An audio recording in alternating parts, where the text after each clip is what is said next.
there's people who've given up living in Sydney and going elsewhere for a year. I remember it, well, probably 10 years ago now. No, actually longer than that. 15 years ago now. I had the good fortune or misfortune to sit next to an economist on a plane, and they we got chatting, and we were flying out of Sydney, I think, and we got to chatting about they'd been an economist in Sydney and Melbourne and most of their career, and Canberra and other bits and pieces, and for some reason we got to chatting about the cities and where it's nice to live and stuff. And I remember the blanket statement he made was never live in Sydney because the cost of living is so expensive for what you get compared to Melbourne or Canberra or Brisbane or other locations. And well, Melbourne's catching up now, but he said it's just not worth it. You're not going to get the return, the quality, the life, your lifestyle quality ain't so great.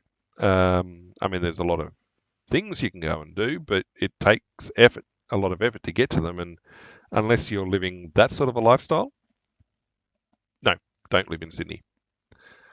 So this article that popped up today, well, yesterday, is kind of interesting of people who are like, it's too expensive to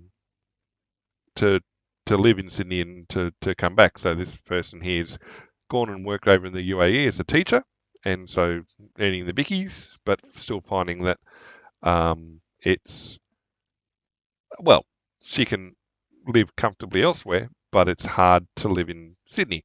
And people sort of don't realise that Sydney is like one of the world's most expensive cities. And the fact, well, I mean, she was able to buy a property back in Sydney, but yeah, $900 a week in weekly mortgage repayments on a one-bedroom apartment in the inner west. So we're talking about Balmain, and that's $1,800 a fortnight on a one-bedroom. That would imply a 25-year mortgage, maybe a 30 of about, depending on when she bought, probably $500,000 plus, maybe 700,000. That's a lot for one bedroom. And yeah, basically saying that the cost of living, her accommodation costs would be over half of her income. Well, obviously the figure people talk about you're wanting to aim for is a third. Well, how do you reconcile that if a one bedroom apartment would be taking over 50%? Now, A, you're not paying teachers enough if they can't afford to live. Who can say? I mean, for people who've got the ability to work from home or work remotely, not a problem.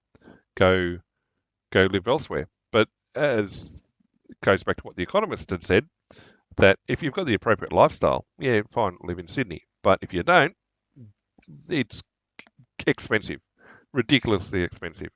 Like there's a cost that comes with just living there. So, yeah, the leaving the city just to work elsewhere. I mean, well, I think a part of it is like, what's the impact of living in Sydney?